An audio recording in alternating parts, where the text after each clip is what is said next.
Hello, everyone. Welcome live to 3YTV tonight's broadcast of the Beer Street Journal Grand National Series here from the beautiful Texas Motor Speedway just north of Fort Worth, Texas. I'm Peter Short, and joining me in the booth is Garrett Gleason for tonight's 120-mile event at Texas.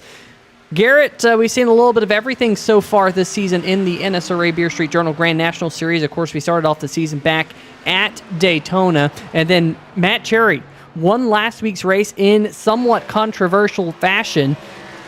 And I'll tell you what, the big storyline entering this week is lane changes here in the National Sim Racing Association. Absolutely, Peter. Excited to be back here on 3YTV for this Beer Street Journal event here at Texas, but you're absolutely 100% correct. Lane change rules were the deciding factor in last week's race. Two very experienced drivers in Jason Gracias and Mike Tellier made the critical mistake of changing lanes and had their win and second place finish taken away. What their misfortune was good fortune for this man on your screen right now, Matt Cherry, as he looks to make it 3 in a row in this Beer Street Journal series. Yeah, we know Matt Cherry is quick on the mile and a half as well. Currently fourth position in the practice session here tonight. Josh Sobel in the number 56, a great-looking Chevy Camaro. He sits fourth on the board. But how about 3YTV's own and Texas native Drew Eisenman, fastest so far in the practice session, just under 1 minute before we go over to qualifying for tonight's Beer Street Journal Texas 120. Should be a lot of fun. But Drew fastest, then the Canadian driver, Mike Floppy Tellier, second fastest in practice so far. Jason Gracias, we saw him very, very quick last week. He is down in seventh. Race Clark, who, of course, was the hometown hero last week, is sixth on the board. And then Mike Aiello, who's been having stellar qualifying runs, sits there inside the top five as well. But going to Jason Gracias, of course, it is a Beer Street Journal Grand National Series, so we have to highlight beer every so often here on the channel. So tonight, Jason Gracias has been boozing it up a little bit, and although that looks more like a smoothie than a beer, that is actually a sour. It is a Dewey Beer Company Secret Machine Sour that Jason has been sipping on here tonight. So hopefully that gives him a little bit of luck here, and hopefully he's not sour at the end of the night here, G. You know, I was going to make the same joke about having a sour taste in his mouth after the way last week's race transpired, but you beat me to it, Peter, and that's why you're the best in the business there, buddy. Hey, sometimes commentators take something from the other commentators, but we have a lot of fun up here in the booth, and I know these drivers have a lot of fun down there on the racetrack. As we move into the qualifying session, there is Brooks Westfall taking his Ford Mustang out onto the racetrack, the first driver to head out onto this fairly newly revamped Texas Motor Speedway. Garrett, let's see if we can go all on board here for a lap around this racetrack here and just let the viewers know how different it is on the turn 1 and 2 side versus the turn number 3 and 4 side.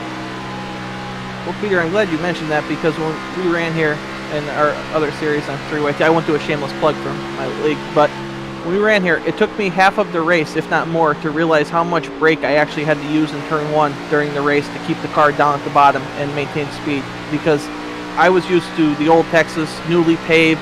The asphalt was almost black out there, Peter, where you could pretty much flat foot it, maybe let off the gas a little bit. Two different ends of the racetrack here. You're going to be able to stay in the throttle longer and carry much more speed through 3 and 4 and get a good run down the front stretch here. But when you get into turn 1 and 2, you're not going to be able to do it. Maybe in qualifying, you'll be able to really keep your foot in and go for a fast lap, but definitely not during the race, Peter, as far as I'm concerned.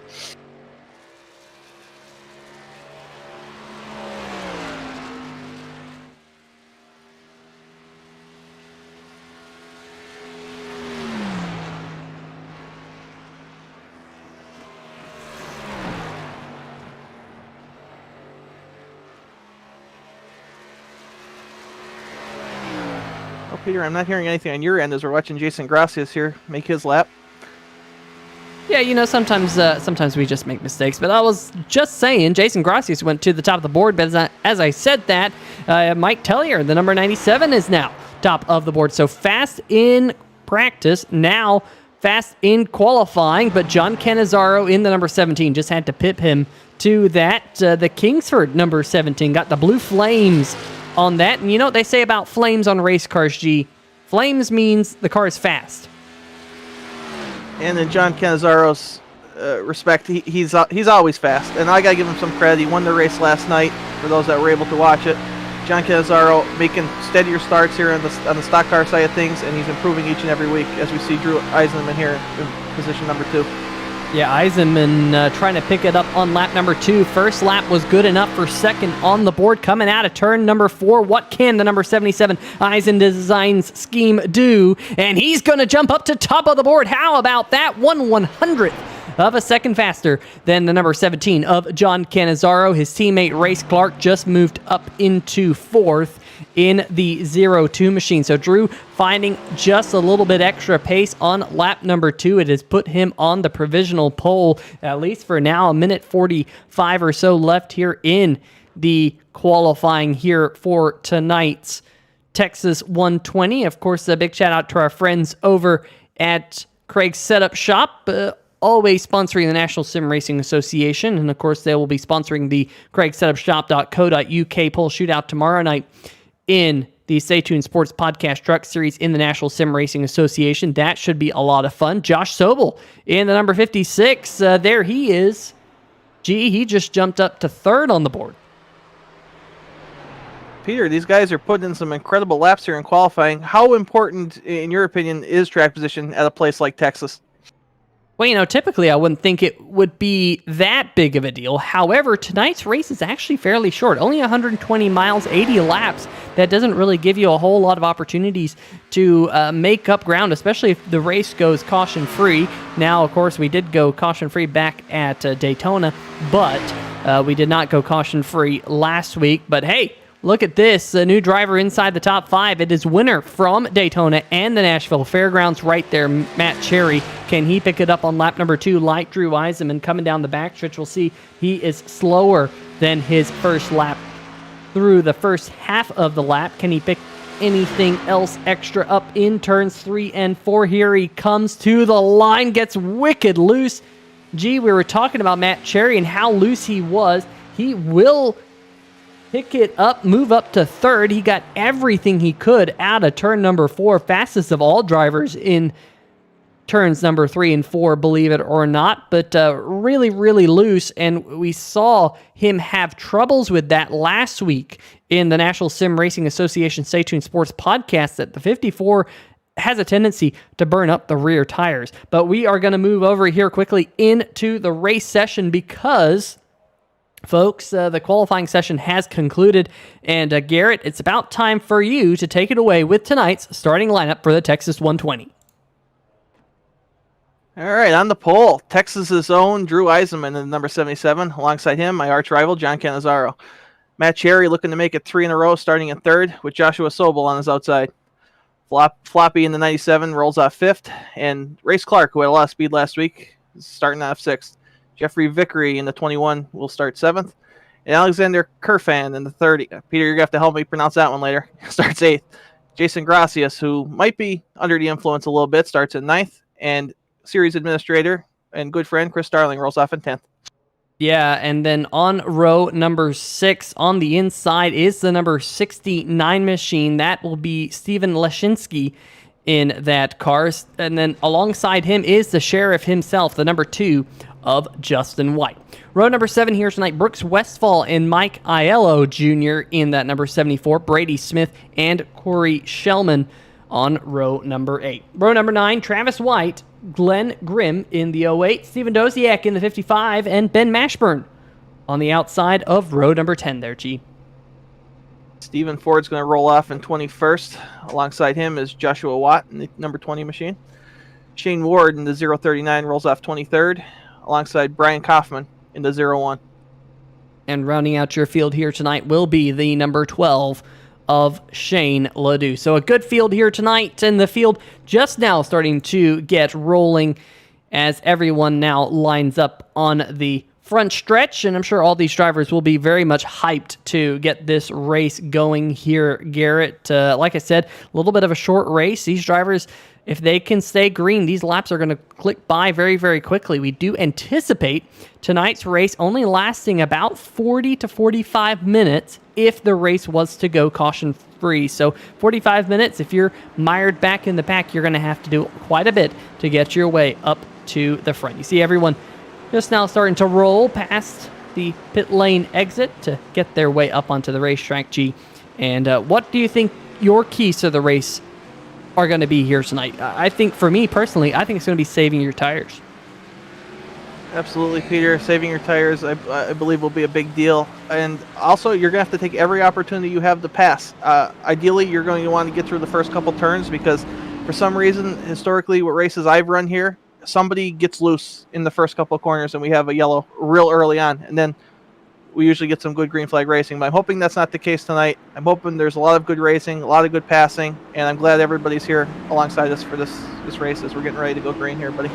And speaking of people alongside of us, just checking out the chat, Rich Sobel in the chat, John Canizaro, we got Stephen Doziak, William Kerwin all checking in, getting set here to go. Green flag here tonight should be a lot of fun as that iRacing pace car about to head down pit road right on cue, and the race is now in the hands of Texas's own Drew Eisenman in the number 77 machine. There it is, a great-looking Eisen design scheme. He gets the power underneath the tires. Green flag waves. Garrett, we're underway. Peter, we are underway, and Drew got a decent jump, but the 17 is looking strong there on the outside as Matt Cherry wastes no time, looks to fill that hole and get into second place. I think the key tonight to passing is finding out how well that outer groove is going to work. We got caution, however. That's not going to be good. We're hearing that it might be the driver of the number 1 machine, Jason Gracias, having some issues. Here we go. Keep your eyes on the number 1 machine of Jason Gracias right here, G. And, was that the 21 gets sideways in front of him, and Gracias checks up, might have gotten into the back of him, and Lashinsky here in the number 69 gets run over by the 6. There's contact and kind of an accordion effect there, possibly with a little bit of contact from the number 21 kind of starting that. Hopefully the damage on the 69 and the 1 aren't too bad. Doesn't look like they hit that inside wall too terribly bad, but enough to put us under caution for the first time tonight. Yeah, that's a tough break, and like I just mentioned, you want to get through the first couple of corners because for some reason here at Texas, chaos seems to happen. And not the way Jason Gracias or the 69 wanted to start this race, just a chain reaction deal. And Texas is not one of those places where you want to have aero damage this early in the race, as we look now at the replay of Clark and Vickery in the 21 getting sideways.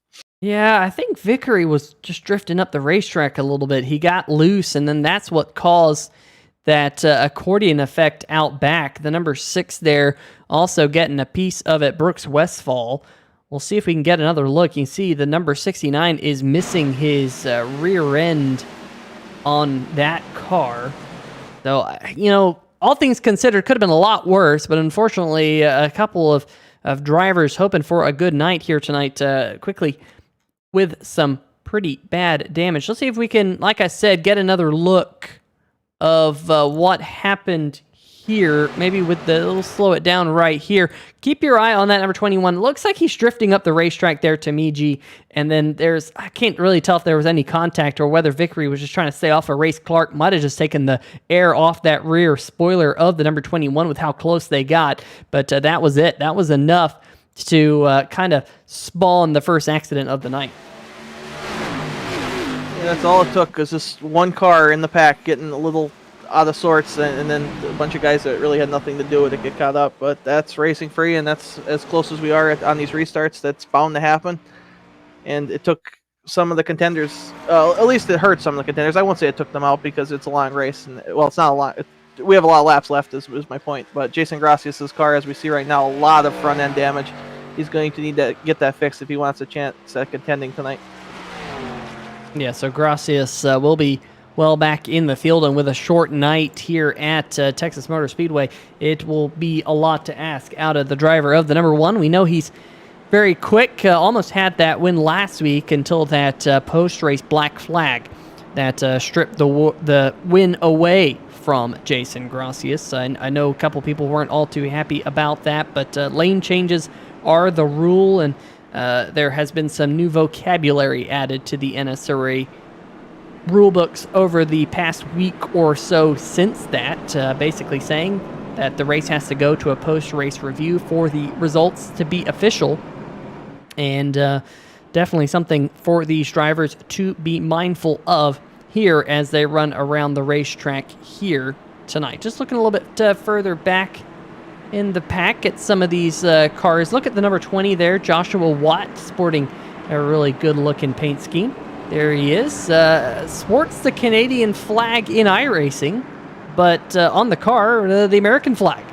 So, you might not exactly expect that out of a driver who sports the Canadian flag in iRacing, but very cool to see. I really do dig those colors on that car here tonight. So just giving him a little bit of a spotlight with the 0-1 there below. Brian Kaufman with a good-looking paint scheme. But the green flag is about to be in the air, and there it is. We're back racing at Texas Motor Speedway, G.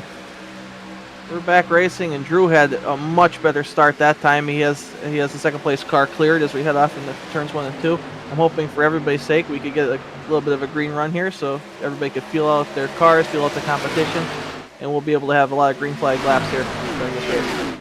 So everyone making it through turn number 1 and 2, but here comes John Cannizzaro looking to the inside of Drew Eisenman on the entry into turn number 3 and 4. They're side by side. There's a big bump down there between turn number 3 and 4. There's actually a tunnel, and you can feel that tunnel with a big bump, and Cannizzaro hit that, Eisenman hit it, and that has brought Matt Cherry now into the picture, trying to look for 3 in a row. You mentioned it, tight between Cannizzaro and Eisenman, a little bit of wiggle out of the number 17. Look at Cherry going around the outside, and Garrett, just before we had that caution flag, I was going to say that I think the key tonight to how racy this racetrack's going to be, because sometimes Texas can be single file, and honestly, I mean, this sounds obvious to all the people in the chat, but how well that high line can work in turns number 1 and 2. Obviously, it worked there for Matt Cherry, but I've seen races here at Texas where that higher groove just absolutely does not work. No one can use it to pass. No one can use it to get a run. We'll see how it is under the lights here. A little bit cooler track temperature than what you see during the day. You see the track temperature currently at 85 degrees Fahrenheit, so still fairly warm, but a lot cooler than what you'd see in a day race or an afternoon race where the sun beats down on the racetrack, heats it up to about 140 degrees Fahrenheit. So these drivers will enjoy that extra grip here tonight at Texas. Eisenman checking out here a little bit, Garrett, as Tellier and Race Clark round out the top 5 right now. Yeah, Drew's got a little bit of breathing room there up front, but as we can see back in the pack here, we have Justin White maybe trying to make a move forward a little bit here, as I think guys are still feeling each other out. If you get a run, you're going to try to use it, make a pass, because this race is so short. But I don't see anyone forcing the issue out there right now, Peter. We're looking at this battle a little bit further back involving Justin White there. He's got Chris Darling a couple cars up the road. Brooks Westphal, who has that front end damage. I'm sure he's unbeknownst to how much front end damage is on the number 6, but it is the battle of the Pennzoil machines. We saw this last week at the Nashville Fairgrounds as well. And the Cheddar Scratch Kitchen, number 24, Ben Mashburn, now all up under the rear bumper of the man who is dubbed the Sheriff of Total Nonstop Racing, Justin White there. And looking a little bit further back in the pack, we got this battle. Mike Aiello in the number 74 Toyota Supra. Garrett, he has dropped well back through the field. Not sure if something's happened to Mike, but he started 14th, now running in 21st. Just got past the number 12 of Ledoux for that spot. But Aiello is one of those drivers who is going to need to start working his way back up through the field to where he started at the beginning of the night.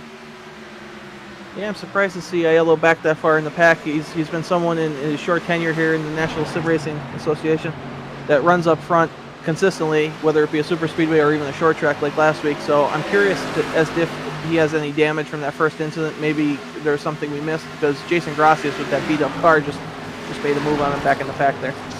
Yeah, so a couple of spots changing hands towards the back of the pack. Let's look a little bit further up the field. Here we go, back to this battle between the two Pennzoil machines, as Westfall might just be holding up the number 2 a little bit here.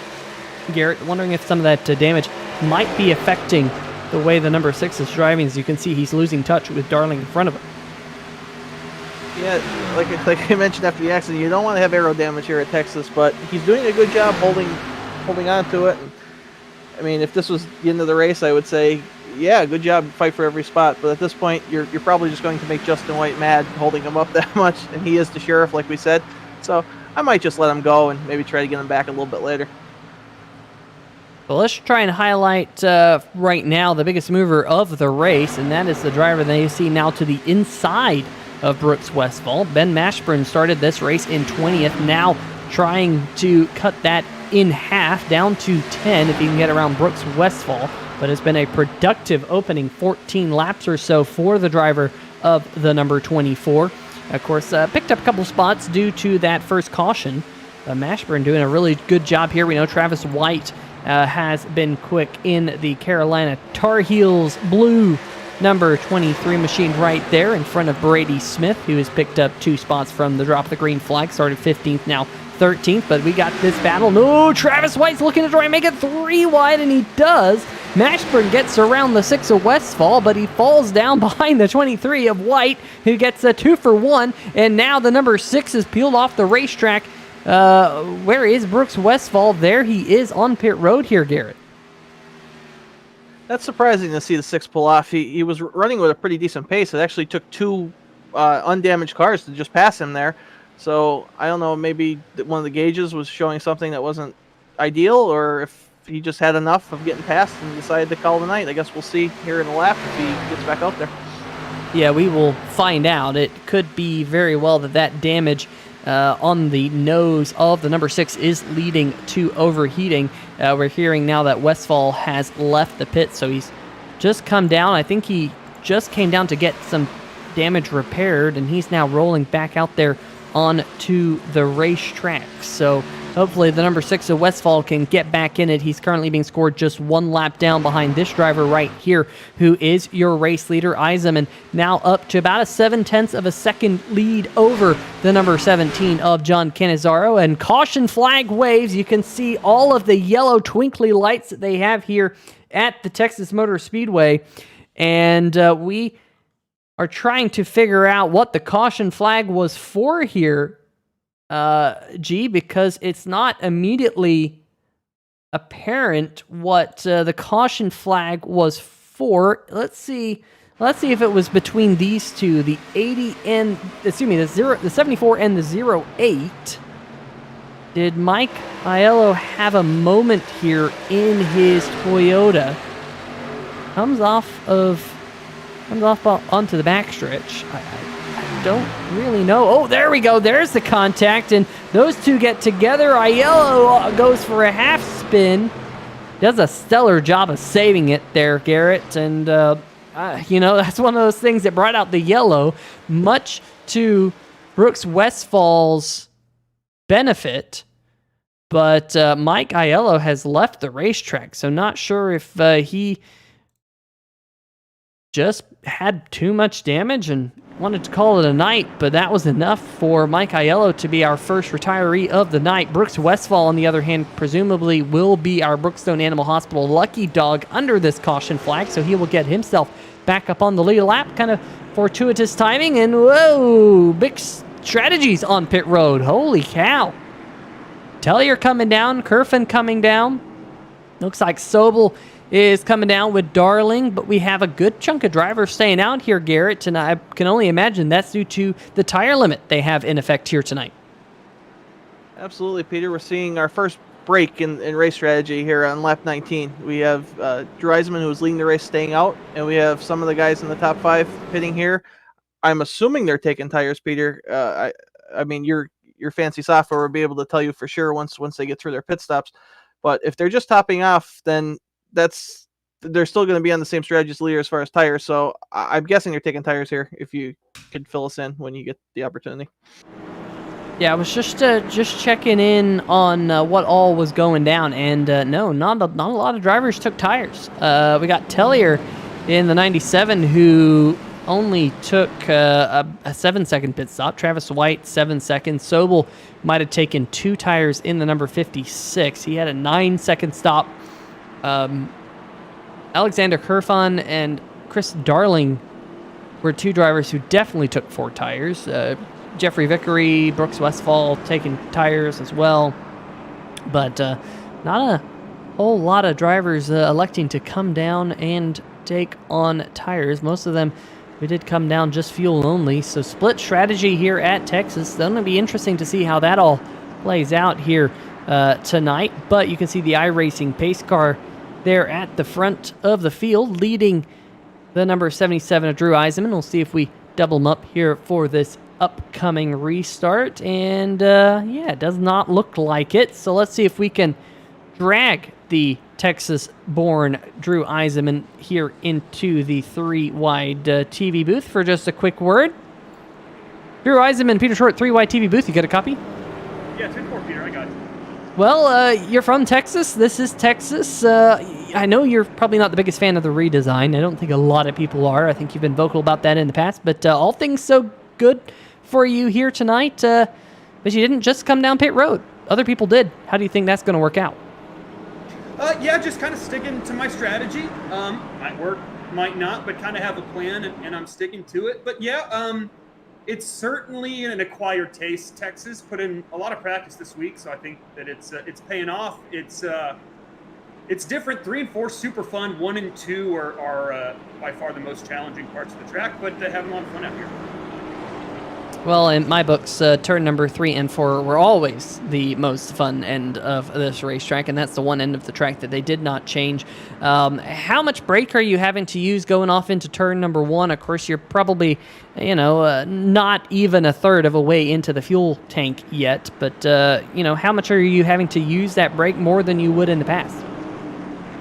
Yeah, I mean, it kind of depends, I guess, on what I'm trying to do with the car. I don't think you really have to brake, but trail braking can be beneficial, and it can also make you a little tight. So I think it just depends on your approach to the corner. I personally trail brake a little bit, just trying to get the car to the bottom of the track. But, sometimes the car doesn't need it, and I don't do it. Sometimes the car does, and you do it. It just kind of depends on honestly, a lap-by-lap basis. All right, well, Drew, the pace car lights have stopped twinkling. The lights all around the catch fence have stopped twinkling. That means we're getting set to go back to green. So best of luck here once that green flag falls again. Thanks, Pete. All right, that's going to do it with our current race leader, driver of the number 77 Eisen Design Scheme. Of course, Drew Eisenman runs Eisen Designs, and that is an Eisen Designs scheme on that number 77. And very talented painter of cars here in the National Sim Racing Association. He's done many of the designs that I have raced over the years, and very, very talented. That is for sure. So check out Eisen Designs. You can see that they have their Twitter logo on that number 77, so you can check them out on Twitter. And a lot of really cool stuff that they have in store. But we're getting set to go back green here, Garrett. Different strategies will make for an interesting restart upcoming. Yeah, Peter, I'm curious to see Chris Darling with the fresh tires. I'm going to be keeping my eye on him. And if I had my John Madden telestrator right now, I'd be circling that 24 of Ben Mashburn to see how aggressive he's going to be here and to see if he could make his way up to the front. Green flag waves once again at Texas. Drew Eisenman, once again, a good restart. Mindful of the lane change on that restart. Does clear the number 54 of Matt Cherry, but John Cannizzaro in the number 17 might have been boxed out of that spot right there by Cannizzaro as they get their elbows out. Garrett, we know these restarts are very, very important to try and get as much time as you can, and that's exactly what these drivers are doing, trying to get all they can get. And I'm just looking to see where those drivers with tires are. I mean, right now, Tellier in the number 97, he picked up 1 spot so far since the drop of the green flag, but everyone else is kind of mired back in traffic. surprised for you to mention that, Peter. I expected tires to make a little bit of a difference, especially 20 laps in, albeit some caution laps mixed in there. But definitely some give and take we saw early on this last restart. And another thing that I was watching is sometimes you might not be able to pass a guy under green. Like, it might be the most frustrating thing. That yellow comes out, and the luck of the draw, maybe you get the inside lane, and then it does the passing for you. So, like you said, you need to take every opportunity to make these passes while you can, as we look at a good battle here in the top 10. Yeah, this is Ben Mashburn and Justin White battling for the 5th position. The 24 of Mashburn will hold on to it at least for now, but White is being tenacious down there on that inside groove, trying to find a little bit of grip down there. In my opinion, turn number 3 and 4, you want to be right down there on that white line. Turn number 1 and 2, just with the way this racetrack races, you can kind of use that high line just a little bit. Although, in my opinion, Mashburn got a little bit too high there, and he's going to lose that spot and now come under fire from the 0-1 of Brian Kaufman, a really good-looking number 0-1 chromatic on that car right there. Really cool to see all those bright, vibrant colors on the 0-1 as he's going to put the pass on Mashburn. Brian Kaufman, in doing so, becomes the biggest mover of the race up to this current point in time. Started this race 24th. Garrett now running up in 6th. An incredible run by Kaufman, and that is a beautiful number 0-1 there, Peter, like you alluded to. And hey, if he's only got a couple more spots to go to get to where you want to be, so he's done a great job so far, and hopefully he can continue on. I just wanted to give some love to Justin White too, Peter, before we move on. Justin's the one who put the series together. Obviously, he had to make a lot of hard calls last week. As an administrator, that's the hardest thing you have to do, is race and administrate. So I'm looking forward to everyone helping him out so he can continue to enjoy racing and not have to deal with so much chaos after the race. Yeah, that is for sure. Mike Floppy Tellier putting the pass on Ben Mashburn, and now we're starting to see the fresher tires on Chris Darling's number 11 start to matter. He's got himself up into the top 10, and with that pass on Ben Mashburn around the high side, he's going to now be up into 8th and going to try and track down Mike Floppy Tellier ahead of him in 7th as Ben Mashburn. Is Mashburn on pit road? He is. So the Cheddar Scratch Kitchen Chevy Camaro here going to come down pit road into his pit box on lap number 27, make that now 28 as he goes across the start-finish line. So some interesting strategy moves by Ben Mashburn. Maybe he thinks this is the spot where he can make it to the end of the race on a tank of fuel. We will wait and see. We've also been seeing Ben Mashburn, I think, leave the last 2 races on Thursday nights a little bit early, so we'll check and see whether or not that's the case here tonight as well, although he's back out there on the racetrack running. So he will rejoin 1 lap down in the number 24 machine. Eisenman currently holding on to about a half-second lead. Matt Cherry is about 1.5 seconds behind your race leader, and behind them, Justin White, Race Clark in a scrap. Yeah, absolutely. They're having a scrap. Justin White showing some power on that bottom line. Race Clark not giving an inch there up top, but as you can see, it looks like we're starting to develop multiple lines, multiple grooves, so these guys can race. Going to be curious to see where the 54 of Matt Cherry goes here, if he ends up killing somebody's run or not, as looks like Justin White's going to be the victor of that battle as he moves on to the 54. Yeah, Justin White contact.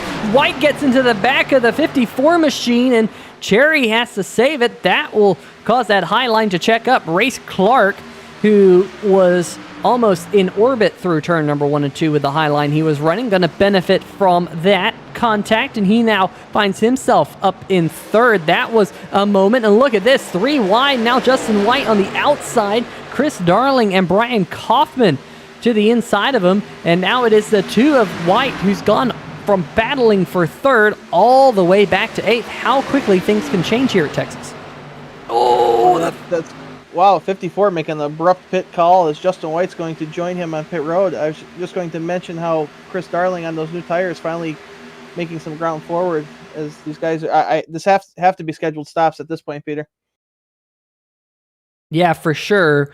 They do have to be scheduled stops. Let's see if we can check this one out. This was really tight here, Garrett, between Matt Cherry trying to get down to pit road. Brian Kaufman there in the 0-1. They make a smidgen of contact. You see the right rear damage on the number 54. Not sure if Cherry just didn't call it out in time or what, but we are back live. Cherry in his box. Looks like John Cannizzaro in his pit box. Our race leader, Drew Eisenman, is coming down pit road here on lap number 33. So these definitely scheduled pit stops. Chris Darling in the number 11 has now inherited the race lead out of all that mess. So there he is, Phillips Golf Academy on the number 11. He's got the number 30 right behind him. That's Alexander Kerfan in his threat level midnight number 30, making, I believe, his league debut here tonight, at least in the Beer Street Journal Grand National Series. So great to have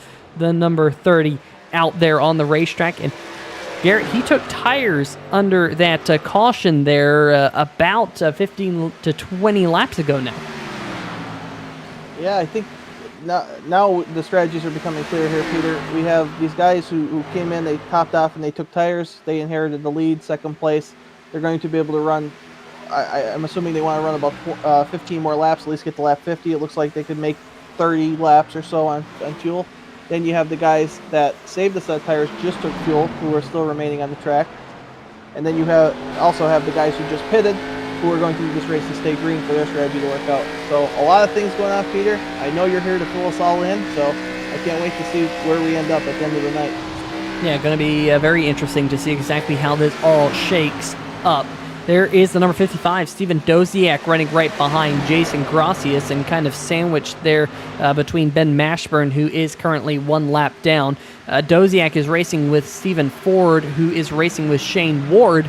Say that 10 times fast. Stephen Ford and Shane Ward. But we're hearing that maybe something's happened with Race Clark doing some extraterrestrial stuff. Maybe not... well, it's extra, and it's terrestrial, so that makes it extraterrestrial. Isn't that right, Garrett? Let's see if we can hit that replay button. Been missing that button here tonight. Just gets loose coming out of turn number 4, kills the cone, goes down there through the grass, rally crosses, and gets all 4 wheels up in the air. We saw Race Clark get all 4 wheels in the air last week, so he's putting the air in the National Air and Space Administration. I'm sure they will be happy with that. Of course, Race probably not all too happy with that, but he's going to keep it going in the right direction. Good save out of the 0-2. Beautiful save by the 0-2. I mean, technically that probably is a faster way to get through that section of the track, but it just hurts you on exit, Peter, and you won't be able to carry that speed. So hopefully he knows better for next time around. So looking at this group of cars right here, that is Drew Eisenman, who has gotten around the number 97 of Mike Floppy Tellier, but that was not a pass for position. Eisenman with that green flag pit stop there on lap number 32 means that the number 77 is 1 lap down. Same with John Cannizzaro. Alexander Kerfan up at the front has taken the race lead. Let's see, Garrett, if we can go back on the 3-wide TV replay and see how that pass for the lead did happen. We might have to go back, I guess, quite a ways now. Just checking. Well, looks like I won't be able to pull it up, unfortunately. But Kerfan is your new race leader in the number 30 machine, trying to pull away from Christopher Darling. We saw those two running in opposite order last time we checked up front. Of course, we don't really know how the strategies will all work out once the checkered flag does eventually fall, but the one thing I can say is look at who's about to unlap himself. That's Drew Eisenman starting to knock on the door of the number 11 here, Chief. Absolutely, and that should be Drew's first priority right now, is unlap yourself. This way you don't take a chance being the lucky dog, having to start tail end of the line. But I'm just curious, as if maybe Chris Darling let the number 30 car go so he could draft to get better fuel mileage here to make it to his pit window. Chris Darling is a veteran. He knows all the little tricks. He used to be the master of the undercut. I don't think he's going to let that 30 car get away from him, and he might just be saving a little bit of fuel to get in this pit window. So Eisenman and Cannizzaro find themselves back on the lead lap. Mike Tellier, the number 97, is coming to his pit crew right now. He pitted on lap number 18, I believe, and now pitting right on the halfway mark. So could be interesting to see whether he can make it the rest of the race. I don't believe he can make it all the way to the checkered flag here tonight. So that might be something to keep our eyes on. And caution flag is out. What has happened? Something has caused the caution flag to come out. We will see if we can figure out what happened to bring out the yellow. And, I think we found it. I think we have found it. Let's go on board here with driver of the 039 machine. This is Shane Ward looking out front, and watch the contact that happens right about here. And Garrett, it looked like maybe, caught the wall there just a little bit. It looked like there was contact. Joshua Watt in the number 20 machine looked like he was trying to come down pit road, perhaps. And the number 9 machine, Corey Shellman, was there. Let's see if we can get one more look at this as I continue to hit that, or not hit that button. Look at Shellman running that low line in the Canon water filters machine off the screen right now. And Joshua Watt starts to come down the racetrack here, Garrett. And I think he might have been thinking about coming to pit road. Not exactly sure, but the number 9 was down there. Yeah, Peter, looks like we had a situation where we had some old tires, some new tires, some guys pitting, and communication is as important in sim racing as it is in life. You need to know what other people are doing so you could figure out what you're doing yourself, and it caught up to a couple of guys there, Fader. And I'm just curious, maybe you were hitting the bar with Gracias earlier because you missed that replay button about 5 times, so maybe next week, a couple less drinks. Maybe. Look at Jason Gracias making a late lunge off of pit road. Not sure if that was a good call or a bad call. For Jason Gracias. Well, probably a good call because pit lane was probably closing at that moment in time. So that's going to change things up here just a little bit. I think we're still maybe just outside the pit window, Garrett, on where these drivers can make it to the end of the race on fuel. Just checking to see. It looks like Chris Darling in the number 11 did not take tires. Jeffrey Vickery did not. Alexander Kerfan did not. Travis White did not take tires. So I'm wondering here, Garrett, if some of these drivers out there might have, run out of tires, and how many of these drivers are going to get stuck a lap down. How many of them will get to take the wave around? We know Isom and Cannizzaro were on the lead lap when that yellow flag waved, but there might be some other drivers stuck a lap down. I'm just looking up and down my scoring pile to see who all is on the lead lap as of right now. Looks like most of them will get to take the wave around here, Garrett. So you're looking on board who is your race leader right now, Drew Eisenman. All those cars in front of him will be able to get that wave around. We'll kind of name them off here as the camera picks them up. Stay tuned, Sports 54. We'll set the Brooks Westfall, Race Clark's in that boat, Shellman's in that boat as well.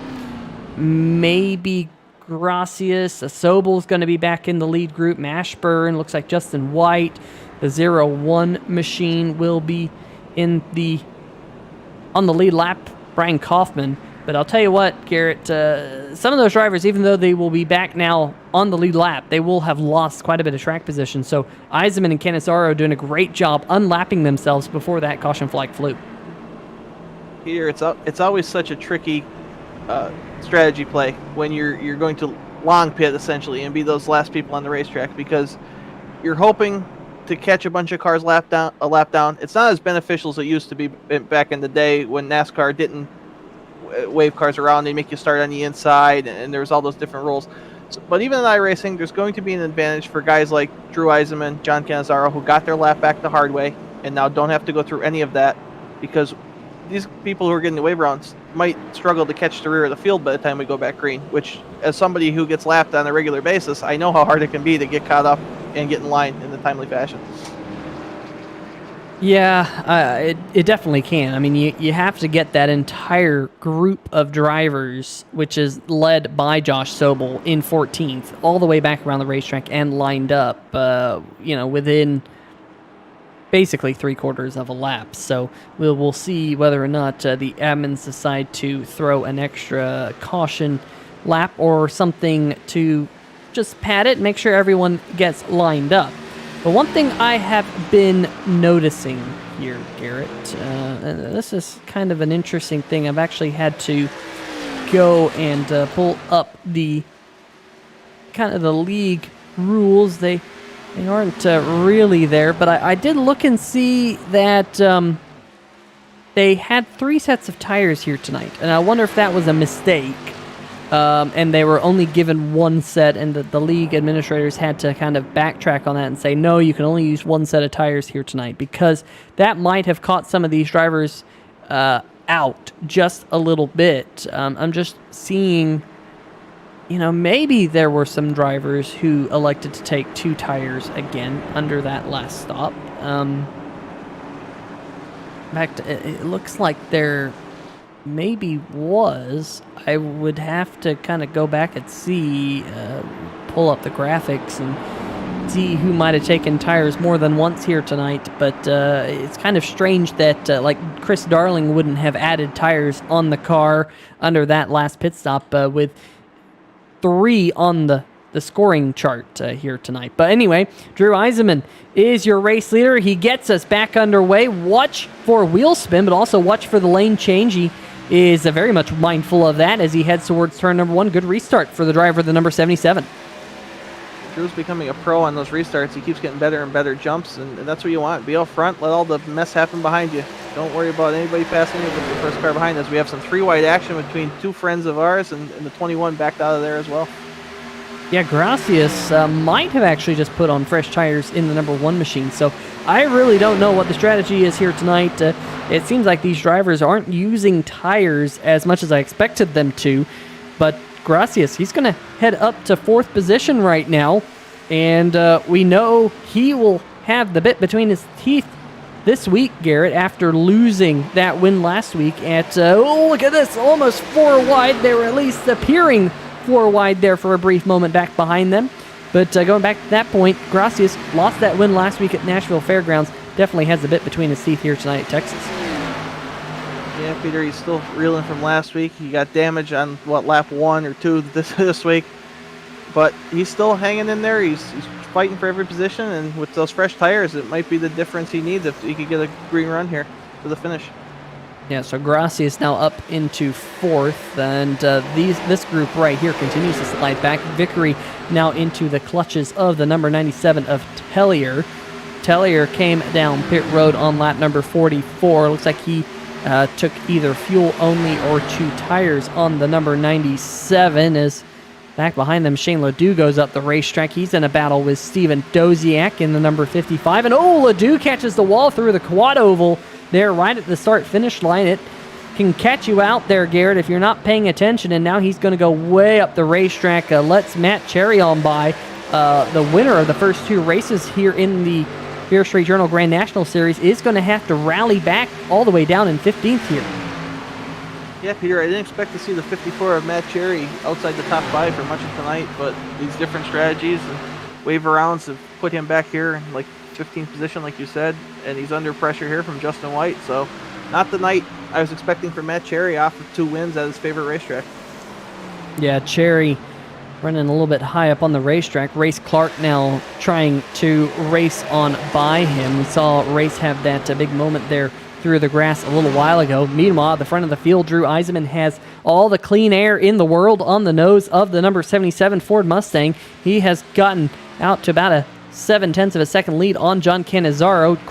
Jason Gracias, has worked his way up into 3rd. He's about 3 seconds behind Drew Eisenman as they run, with Travis White about 0.3 of a second back. So that is the 3rd and 4th place drivers. Stephen Ford there running in 5th, and then Alexander Kerfan and Mike Floppy Tellier in the number 97 are battling. That is a side-by-side battle for 6th.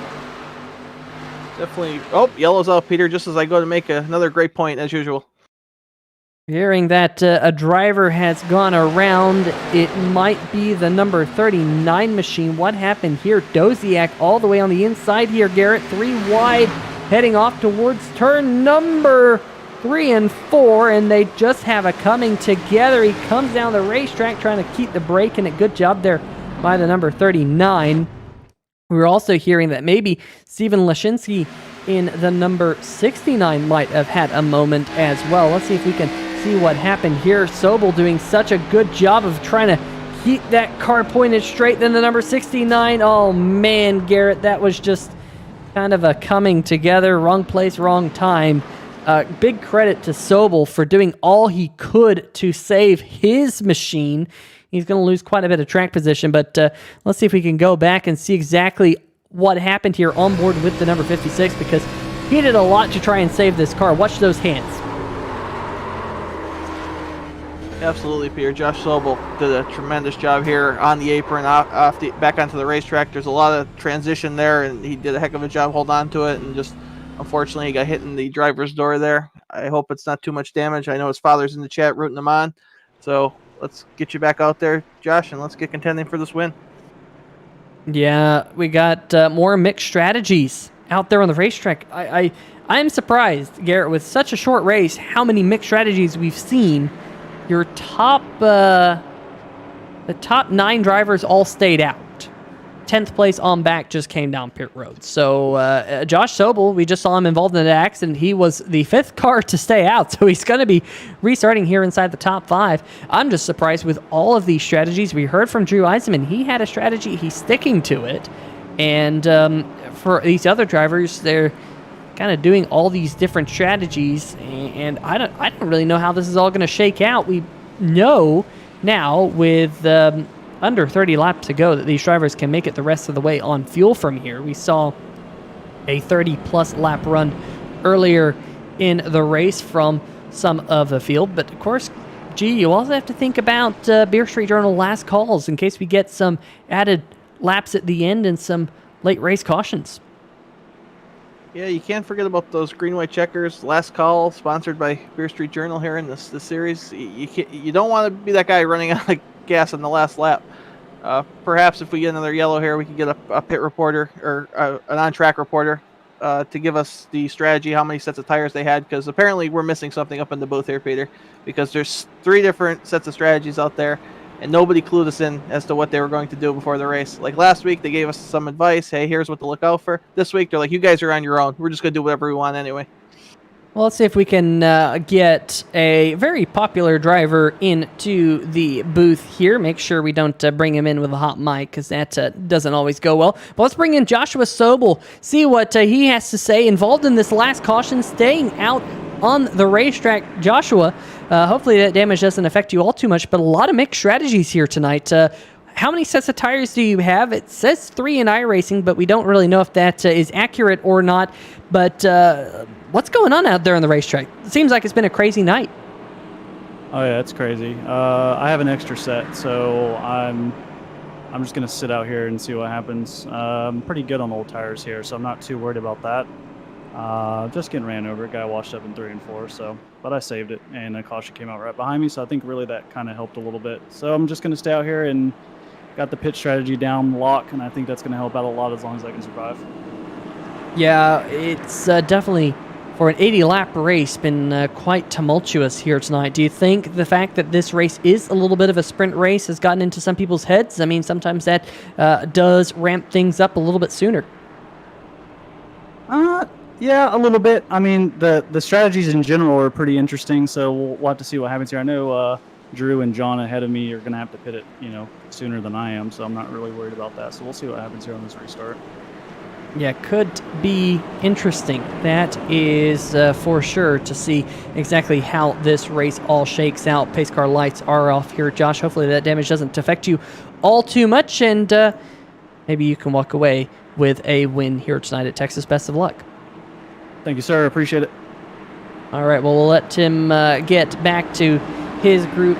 Garrett, it seems like Josh believes that the front 2 are going to have to pit at some point before the end of the race. They came down on lap number 32 and lap number 31, Eisenman and Canizaro respectively. So going to be interesting to see how that all shakes out. I would think that Eisenman and Canizaro are banking on some more caution flags here tonight. Yeah, I would think so, Peter, because if you know you have to pit, you would take the opportunity under yellow and pit, would you not? So them staying out, they have to be thinking with 10 to go, there's going to be a yellow. That'll get me, I can make it till 10 to go. That's in my fuel window, but I can't make it to the end. So let me hope for that caution. I'll come in, I'll put some fresh tires on, I'll give these guys everything I have. That's the only thing that makes sense to me. But here we go, 25 to go. We're going back green. Eisenman again with a good jump. He's gonna watch out for the lane change. We have to mention it every single time. We saw it last week bite someone there late in the race at Nashville Fairgrounds. In fact, it bit the 1 and the number 97 who we're watching right now. Mike Floppy Tellier side by side with Travis White. This is for third. You see a couple, one car in the wall back there. I believe that was Kerfon, and it was. So the number 30 getting some serious right side damage out of turn number 2. We'll see if that affects the speed in the threat level Midnight Chevy Camaro, but he's back there with his teammate Stephen Ford 11th and 12th. And of course he does have Jason Gracias right up in front of him. A little bit further back, there's some pretty decent racing around this racetrack. Let's see what's going on back here. Brooks Westfall trying to climb back through the field again. Garrett finding himself down there in 21st right now. Then you have this group of cars right here. Matt Cherry climbing his way back through the field. He's in 14th, but some really good racing here on this restart. Yeah, it's go time, Peter. These guys, they're not going to give the inches and feet that they were giving earlier in the race. It's time to go, and every position matters at this point. But it's nice to see the 08 car still out there running. He had a rough week last week. Double G, this Double G's rooting for you out there. Let's bring her home. Let's have a finish and move on.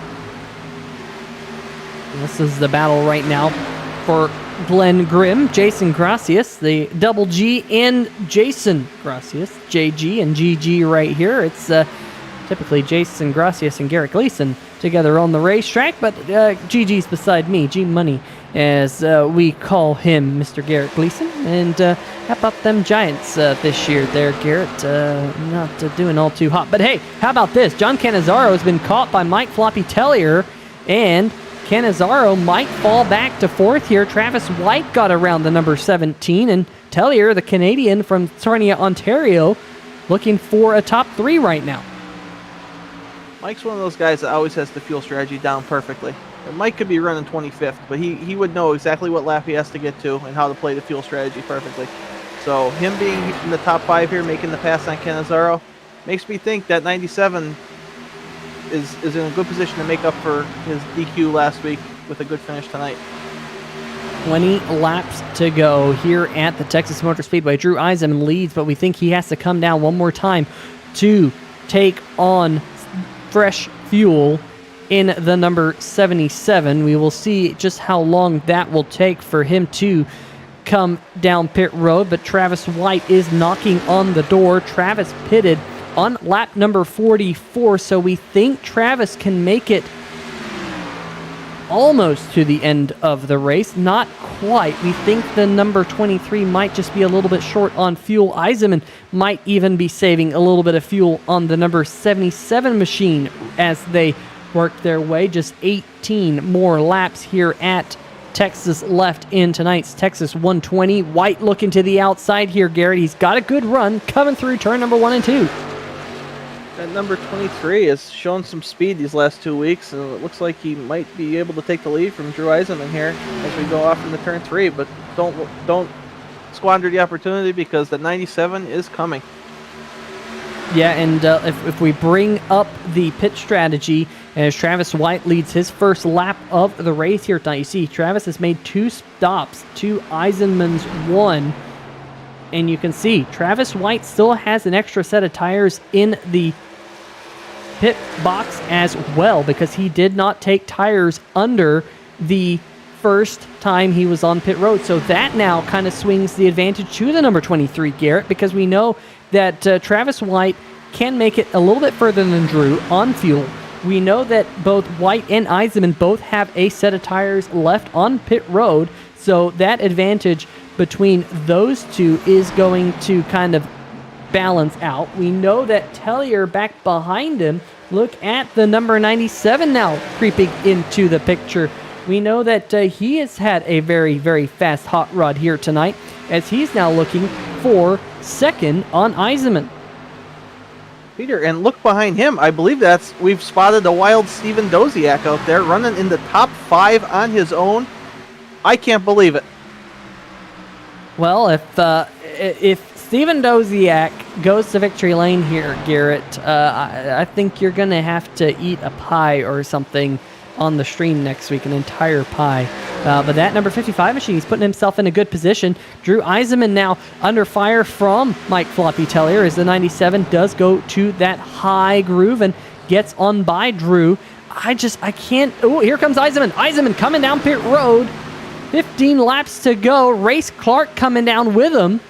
This is a surprise here, Garrett. I'm really surprised that Eisenman and Race Clark elected to gamble on fuel like they did. I'm very much surprised. We will see how that all shakes out at the end of the night. Maybe some of these other drivers will all have to head down pit road, but some of them pitted inside 30 laps to go. We think that they could probably make it the rest of the way on fuel. It might be close, but the green flag is still out here at Texas. Travis White continues to lead. Tellier and Kerfan now your top 3, with Mike Floppy Tellier there in second. Then Doziak. Joshua Sobel is still sitting in the top 5 in 5th. You saw Drew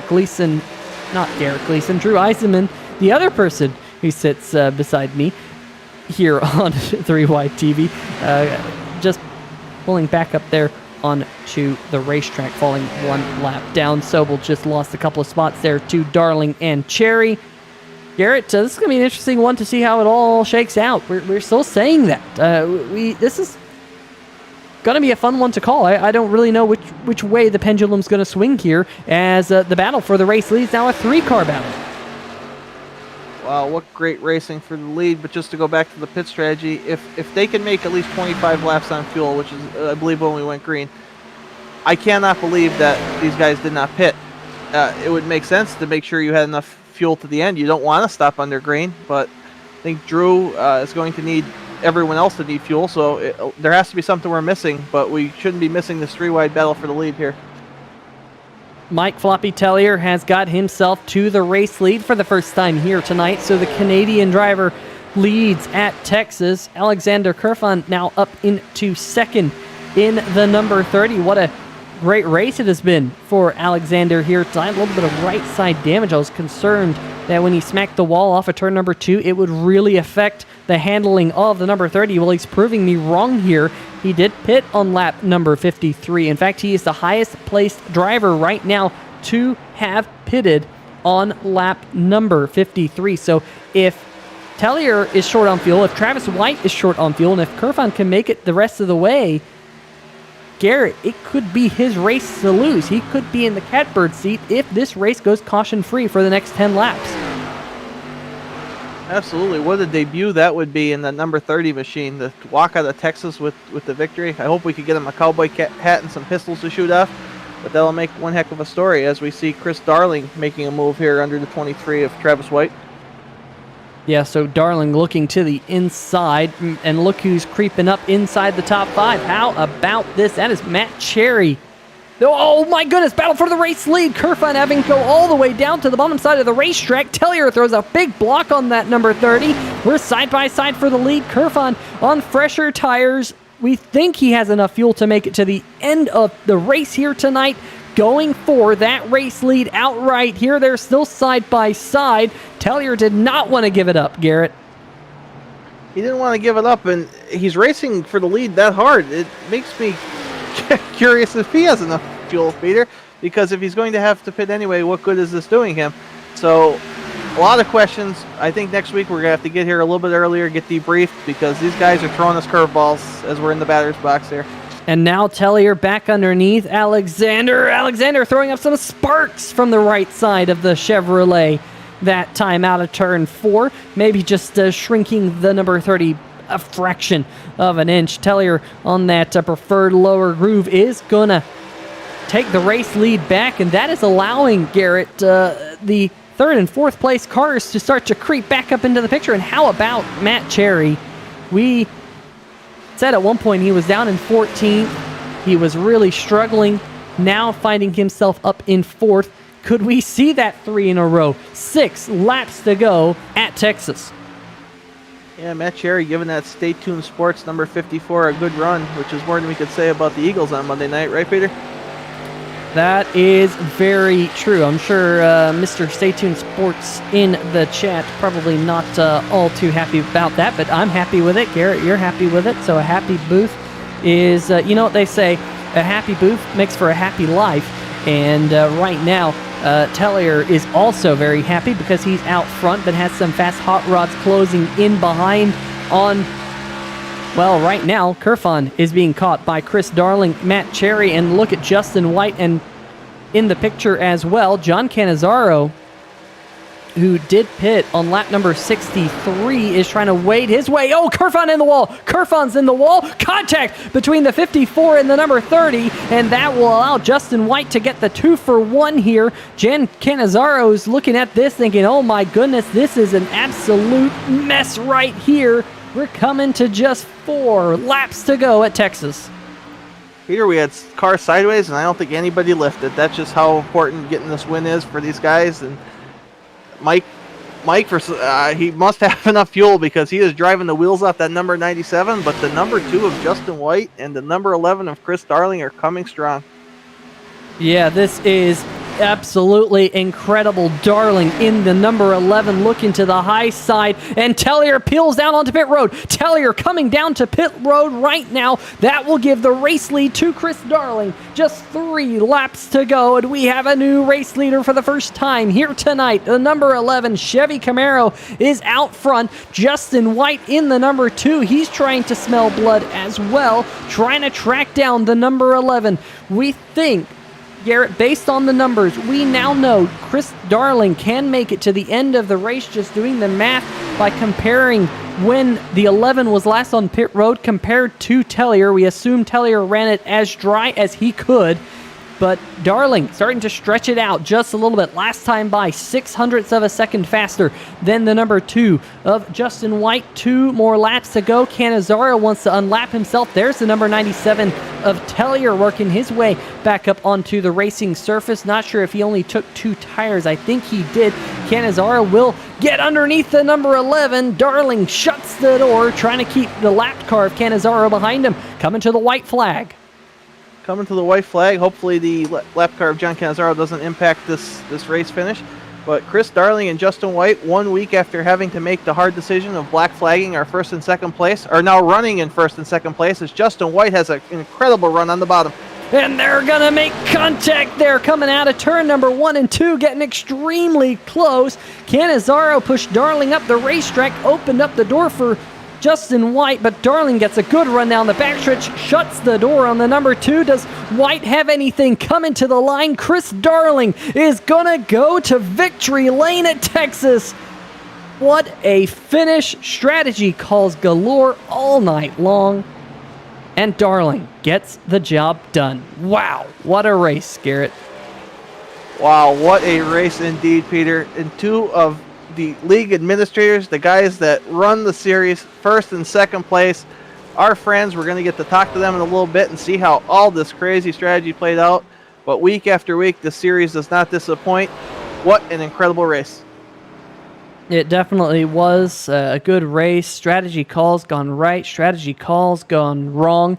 Darling made his final stop with just about 27 laps to go, and that was the winning call. He put on a fresh set of tires with 27 to go, and he is going to show us what a good-looking manicured lawn looks like. Of course, you know, Phillips Golf Academy, you got those nice manicured greens, and they manicure the front stretch here at the Texas Motor Speedway quite well. Doing a little bit of nose-to-nose burnouts with tonight's 6th place finisher, Jason Gracias there, Garrett. Jason Gracias and his friend Chris Darling celebrating the hard-fought win 1 week after we thought Jason Gracias had a win. But I'm so glad to see Chris in victory lane, and I'm just curious to see if he'll finally be happy, because every time I talk to Chris, it's, oh, I'm not fast, I won't win. Well, guess what, buddy? You won. And as long as the administrators, a.k.a. you and Justin, don't take your finish away because you did something wrong out there, you won. So put a smile on your face. Yeah, that is what a crazy race. Just what a crazy race. What a crazy podium as well. Because I did not expect this top 3 with 30 laps to go, Garrett. I mean, it was pretty crazy how it all ended up at the end of the race. But let's see if we can dial up our top 3 finishers. And Garrett, why don't you start it off with tonight's third place finisher, Matt Cherry. Matt Cherry, Garrett up in the booth. 3 weeks in a row, you're getting interviewed. Last week, we thought you finished third. You actually finished first. I don't think you're going to be that lucky tonight, but let us know how your night went, bringing home the Stay Tuned sports car in third place.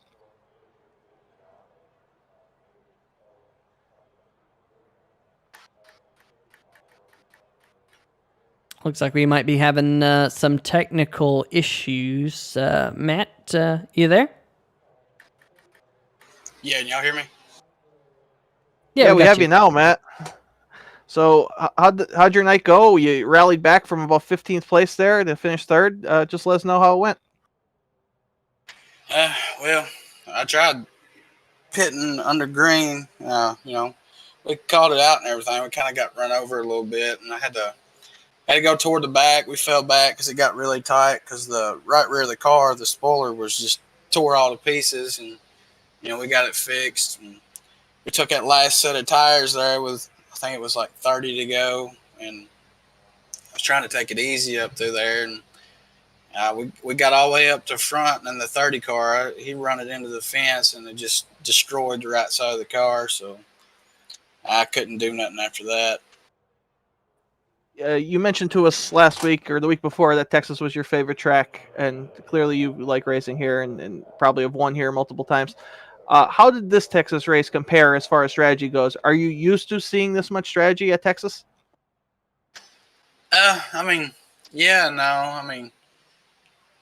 It's just a tough place to get around. The car was just really tight all night long, and after we ran 30, 40 laps, track started changing. It started freeing up a little more. It just all depends on how you drive the track, though. So next week we're headed into Lucas Oil, and I'm sure you want to give your sponsor a shout out. And I hope you've spoken to him since Monday, because Monday was a very rough night for him as an Eagles fan. So what are your thoughts headed to Lucas Oil next week? And give your shout outs. Lucas Oil's it's a rough one. It's one of those where you're gonna have to be up on the fence, get the speed off the corner. I'm not very good there, to be honest with you. So, if we just finish top 10, I'll be happy. Well, we'll be rooting for you to get that top 10. With the way you've been running, I'm sure it'll be better than that. We'll see you next week, Matt. Thanks for the interview. All right, thank you.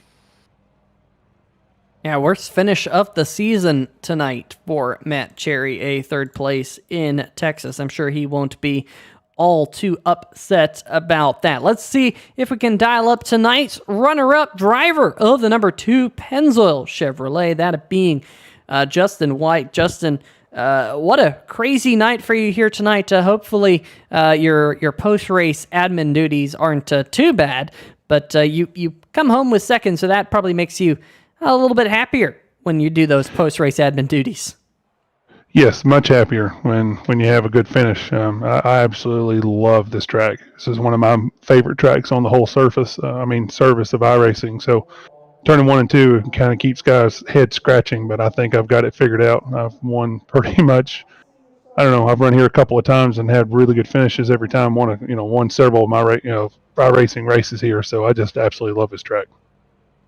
Well, you definitely showed a lot of pace here tonight. Even in the mid-race, you had some good scraps, but different strategies all night long. Of course, you made your final stop there with about 30 laps to go or so. What kind of led you to come down pit road? It was really a mixed bag. I was honestly hoping for it to go green the rest of the way. I kind of rolled the dice because we only have 3 sets of total tires, including the one on the car. So I took my last set there, and I was thinking, man, if it goes green, I'm going to be in the catbird seat. And sure enough, I was. And I just didn't push hard enough to get around Chris. So But if there was a caution to come out and a few other guys would have took tires, I still would have finished probably top 10. I didn't think too many more guys had tires left. So figured roll the dice and end up with a top 10 of some sort unless I got wrecked out. So, and it ended up working out pretty good for me. Well, right there on the white flag, John Cannizzaro got around Chris Darling and kind of pushed Chris up the racetrack. What was going through your mind then? Did you think you were close enough to pounce on Chris, or were you just a little bit too far back? When Cannizzaro got around him, I was hoping that Chris was going to drive it a little harder and drift up further up the track and won, and that because that was my bread and butter corner, and I was hoping to get down to the Y line and just drive it off away from him. But for some reason, he obviously had enough tire and got around back around Cannizzaro and didn't really lose any momentum, and he was able to re-pull me back there on the back straightaway. So my next move was to hopefully get to his rear bumper, left corner, and kind of get him loose, kind of hopefully suck the air off of him and kind of drive him up the track. But I just wasn't close enough there in 3 and 4. Well, a very spirited effort nonetheless here tonight at Texas. Next week we go to Lucas Oil for some short track racing, a very different racetrack than Texas Motor Speedway. What are your thoughts about Lucas Oil? I have not raced the Xfinity car or Grand National car there, whichever way you want to call it. I've never raced it there. I usually race the Cup car or the truck. I've raced ARCA there. I know it's a different track. That turn 1 and 2 is a really snug 1 and 2, completely different. I think it's like a backwards Darlington if you want to get down to it. So I'm pretty sure I'm probably going to end up struggling there unless I can just find something in how I run the track, because you're going to have to race the track, not the other guys at this place. Absolutely, that is for sure. Definitely going to be a fun one next week. Before we let you go, any shout-outs, Justin?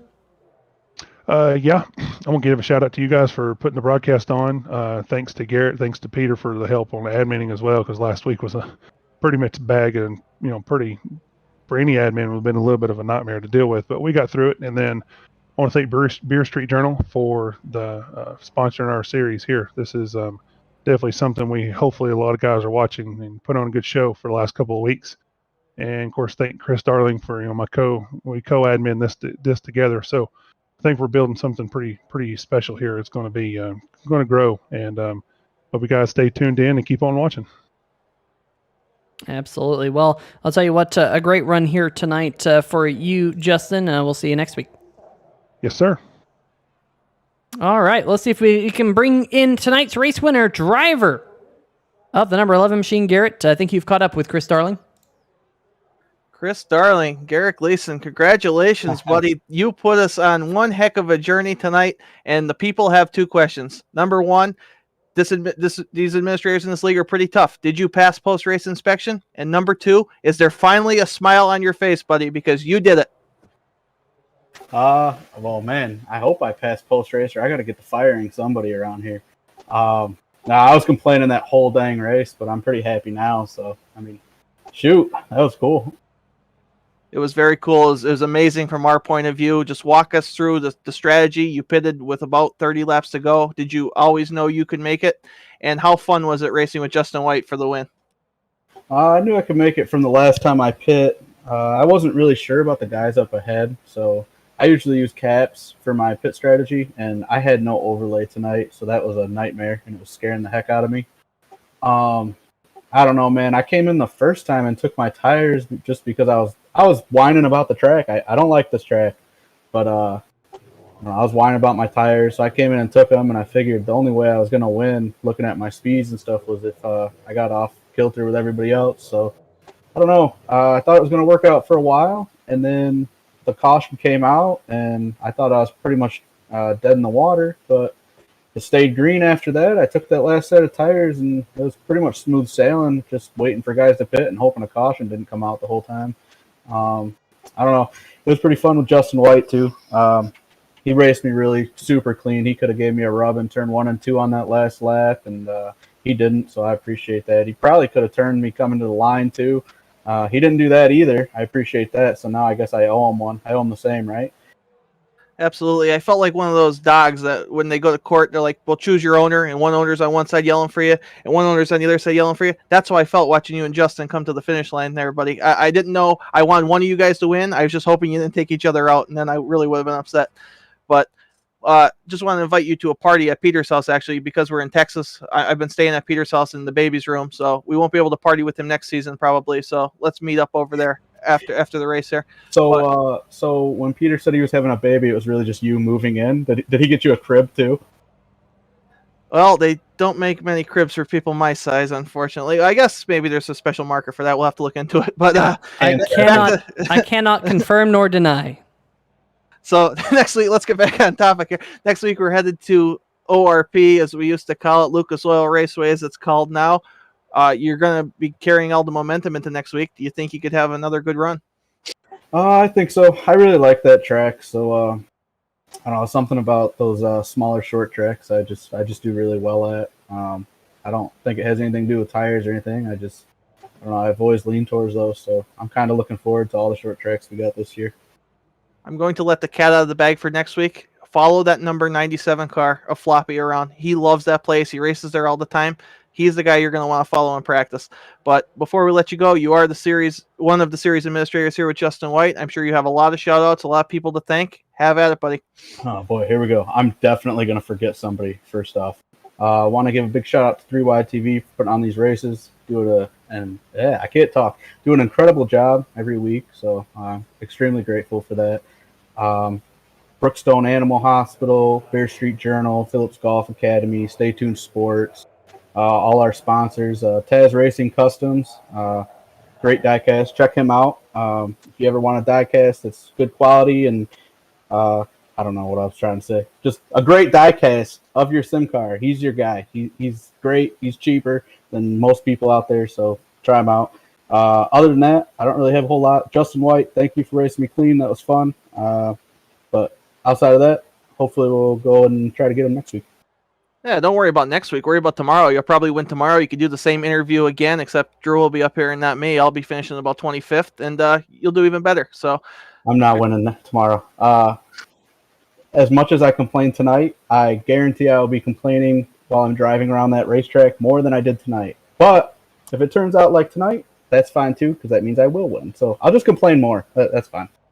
Well, go to bed with a smile on your face, buddy. You earned this one. Great race, great racing series, and we'll see you tomorrow, and we'll see you next week. Thanks, guys. All right, well, that's going to do it with tonight's race winner, driver of the number 11 machine, Chris Darling here. Garrett, a great run, great strategy call by the driver of the number 11 machine here tonight. That is for sure. Let's see if we can bring up those final race results for you folks at home. Taking the win, Chris Darling. Justin White finishing in second. Matt Cherry with his worst finish of the season, right where he qualified at the top of the show in third. Alexander Kerfan, a great run for the number 30 here tonight. Thought at one point he was in the catbird seat, just fell back a little bit there late, finishing in fourth. Jeffrey Vickery in fifth. Good recovery for a driver of the number 21 machine. Jason Gracias, another driver who had to recover from an early lap one incident, in fact, involving the number 21 right in front of him. He comes home in sixth. Brady Smith in the number 10, a quiet but solid run there in seventh. Brooks Westfall overcame some front end damage and a green flag pit stop on lap number 15 here tonight to finish in eighth. Stephen Ford coming home in ninth, and Ben Mashburn rounding out your top 10 there, G. Corey Shellman coming home in 11th. Stephen Lashinsky coming home in 12th. Shane Ledoux in the number 12, coming home in 13th. John Catazzaro had plenty of speed tonight, just played the strategy around, coming home in 14th. Race Clark, not where we expect him finishing with a fast race car, also on the wrong stride of the strategy gamble. Floppy comes home in 16th, missed fuel by about four laps, but had a great race car. Shane Ward coming home in 17th, and Brian Kaufman in 18th. 19th spot here tonight was Drew Eisenman, who I know will be 100% upset with the way he ran at the end of the night after leading the most laps, but on the wrong side of the strategy call himself. Steven Doziak going to come home in 20th. Josh Sobel also was in the chat after the race. He said he was really disappointed that his strategy call didn't work out, finishing 21st. Glenn Grimm, GG, finishing in 22nd. Travis White, 23rd in the number 23 machine. He was in a late race battle for the race lead, but I believe a speeding penalty caught the number 23 machine. An extended pit stop caused him to finish 2 laps down. He was trying to get all he could get. Then 2 drivers did not finish tonight's race, Joshua Watt and Mike Aiello Jr. in the number 74. Did hear that Mike Aiello had connection issues. That's why he fell out. Not sure if that was him leaving or pulling the plug or something, but it might have been connection related, Garrett, why the number 74 fell out here tonight. So tough break for him. Hope to see him back tomorrow night here on the channel because, of course, the Stay Tuned Sports Podcast Truck Series in the National Sim Racing Association is right here on 3 Wide TV at 9 o'clock Eastern Time. It is going to be one heck of a race, that's for sure. Those trucks always put on a good show, and we're going to a racetrack that puts on a good show as well, Iowa Speedway. Like I said, 9 o'clock Eastern here tomorrow night on the channel. Garrett, any final thoughts here from Texas?